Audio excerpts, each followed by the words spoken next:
رضی اللہ تعالی عنہ نے، انہوں نے خط لکھ کر کے بھیجا کہ ہمارے یہاں مصر میں اس سلسلے میں 4 نام بنیادی طور پر نمایاں ہیں جو اس سازش میں بہت بڑھ چڑھ کر کے حصہ لے رہے ہیں۔ ایک نام ہے عبداللہ ابن سبا کا،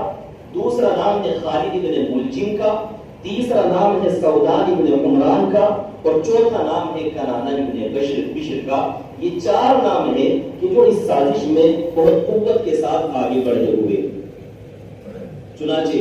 حضرت عثمان غنی رضی اللہ تعالی عنہ نے جب یہ خیال فرمایا کہ سازش کرنے والے چند لوگ ہیں اور اکثر لوگ جو اس سازش میں شریک ہو گئے وہ غلط فہمی کی بنیاد پر شریک ہو گئے اور ان کو خلیفہ وقت سے کچھ شکایات ہیں، تو آپ نے سن 34 ہجری میں یہ اعلان کرایا کہ تمام کے تمام لوگ اپنے اپنے علاقوں سے ذمہ دار قسم کے لوگوں کو بھیجیں اور وہ حج کرنے کے لیے آئے اور مکہ المکرمہ میں وہ مجھ سے آ کر کے ملاقات کریں، انہیں مجھ سے جو بھی شکایات ہے وہ شکایات میرے سامنے آ کر کے رکھیں تاکہ میں ان کی شکایات کو حل کر سکوں۔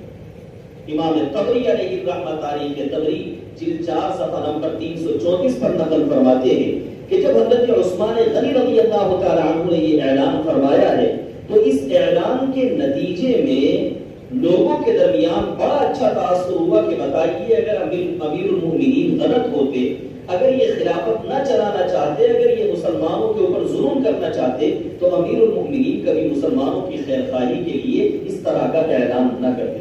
اس پیغام سے بڑا مثبت اثر پڑا، لوگوں نے امیر المومنین حضرت عثمان غنی رضی اللہ تعالی عنہ کے لیے بڑی دعائیں فرمائیں۔ لوگ آئے، آنے کے بعد حضرت عثمان غنی رضی اللہ تعالی عنہ سے انہوں نے سوالات بھی کیے۔ حضرت عثمان غنی رضی اللہ تعالی عنہ نے ان کے سوالات کے جوابات دیے اور ان کو مطمئن کر کے بھیج دیا۔ وہ لوگ مطمئن ہو کر کے چلے گئے، لیکن ابھی یہ فتنہ سرگرم تھا۔ حضرت امیر معاویہ رضی اللہ تعالی عنہ نے حضرت عثمان غنی رضی اللہ تعالی عنہ کے پاس خط لکھا کہ امیر المؤمنین مجھے حالات صحیح نظر نہیں آ رہے اور آپ مجھے اجازت دیجیے کہ میں ملک شام سے آپ کے پاس کچھ فوج بھیج دوں جو مدینہ منورہ کی حفاظت کر سکے، اس لیے کہ یہ سازشی گروہ صرف آپ کے سمجھانے بجھانے سے وقتی طور پر تو رک سکتا ہے، لیکن مجھے حالات اچھے نظر نہیں آئے۔ حضرت عثمان غنی رضی اللہ تعالی عنہ نے فرمایا کہ مدینہ منورہ میں اگر باہر سے فوج آ کر کے پڑے گی تو اس فوج کا خرچ بڑھ جائے گا، نتیجے کے اعتبار سے مدینے والوں کو پریشانی کا سامنا کرنا پڑے گا، اس لیے میں فوج کو یہاں پر بلانے کی اجازت نہیں دیتا۔ تو فرمایا کہ اگر آپ فوج کی اجازت نہیں دیتے تو آپ مدینہ منورہ چھوڑ کر کے ملک شام تشریف لے آئیں۔ تو حضرت عثمان غنی رضی اللہ تعالی عنہ نے فرمایا کہ نہیں، یہ بھی نہیں ہو سکتا، ملک شام چلا جاؤں اور مدینہ منورہ چھوڑ دوں، ایسا تو نہیں ہو سکتا ہے، اس لیے کہ حضور علیہ السلام نے مجھ سے کچھ عہد لیا تھا، میں اس عہد کی خلاف ورزی نہیں کر سکتا۔ تو حضرت امیر معاویہ رضی اللہ تعالی عنہ نے فرمایا کہ اگر آپ اس پر بھی عمل نہیں فرماتے تو پھر مجھے کسی بڑی آفت کا اندیشہ ہے۔ اس پر حضرت عثمان غنی رضی اللہ تعالیٰ عنہ نے خط میں نیچے لکھا حسبی اللہ و نعم الوکیل، اور یہ خط لکھ کر کے آپ نے روانہ فرما دیا کہ میں اسی طریقے سے مدینہ منورہ میں رہوں۔ بالکل وہی ہوا جو حضرت امیر معاویہ رضی اللہ تعالیٰ عنہ کا خیال تھا کہ وقتی طور پر یہ جو سازشی گروہ تھا یہ وقتی طور پر پیچھے تو ہٹ گیا، لیکن ان لوگوں کے باضابطہ 4 قسم کے منصوبے تھے۔ توجہ رکھنا، یہ بڑے اہم موڑ پر بات داخل ہو رہی۔ 4 منصوبے ان لوگوں کے بنیادی طور پر تھے کہ ہم ان منصوبوں میں سے کسی ایک منصوبے پر عمل کریں گے، اگر اس کے اندر ہم کامیاب ہو جاتے ہیں تو بڑا اچھا، اور اگر کامیاب نہیں ہوتے تو پھر دوسرے پر عمل کریں گے۔ 4 منصوبوں میں پہلا منصوبہ یہ تھا کہ عراق، مصر اور ملک شام، ان تینوں علاقوں کے اندر الگ الگ لوگ تھے۔ عراق میں کوفہ اور بصرہ آتا ہے، تو کوفے کے لوگوں کو تو یہ کہا گیا کہ آپ ایسا کریں کہ حضرت طلحہ، حضرت زبیر رضی اللہ تعالیٰ عنہ کو خلیفہ بنانے کی بات کریں، اور بصرے والوں سے کہا گیا کہ تم لوگ حضرت طلحہ رضی اللہ تعالیٰ عنہ کو گورنر بنانے کی اور خلیفہ بنانے کی کوشش کرو، اور مصر والوں سے کہا گیا کہ تم حضرت علی المرتضی رضی اللہ تعالیٰ عنہ کو امیر المؤمنین بنانے کی کوشش کرو۔ یعنی یہ 3 علاقے کے لوگ تھے اور 3 علاقے کے لوگوں کو الگ الگ خلیفہ کے طور پر نام دیا گیا۔ مصر والوں کو حضرت علی کا، اور کوفے والوں کو حضرت زبیر کا اور بصرے والوں کو حضرت طلحہ رضی اللہ تعالی عنہ کا،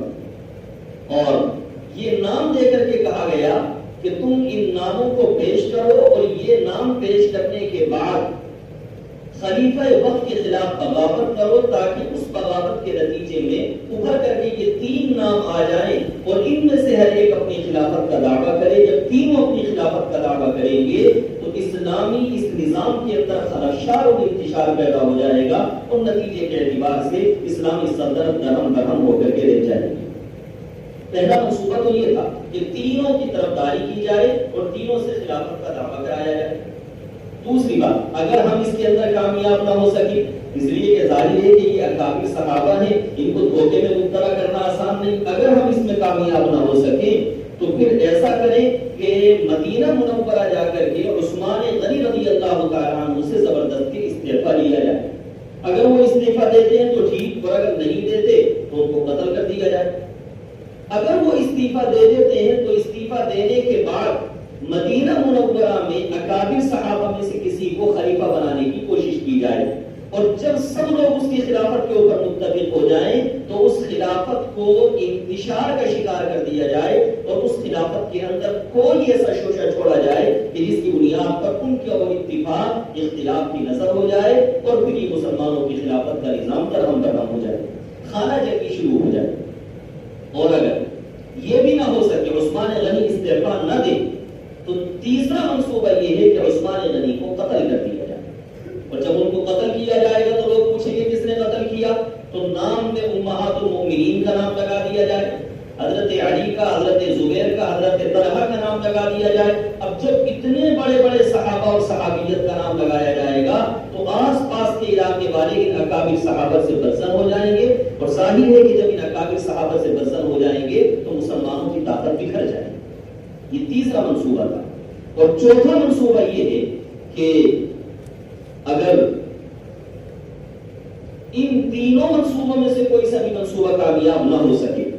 مہاجرین اور انصار پھر بھی کسی ایک کی خلافت کے اوپر اتفاق کر لیں،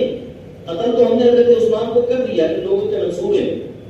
اگر پھر بھی قتل کے بعد ان کسی ایک کی خلافت پر اتفاق کر لیں تو سابقہ خلیفہ جو تھا، یہ توجہ کی بات ہے کہ سابقہ خلیفہ جو تھا، اس خلیفے کے جو عقیدت مند تھے، اس کے جو رشتہ دار تھے، اس کے جو طرفدار تھے، ان طرفداروں کو کھڑا کیا جائے سازش کے ذریعے، اور موجودہ خلیفہ کے خلاف کھڑا کر کے ان دونوں کا آپس میں لڑا دیا۔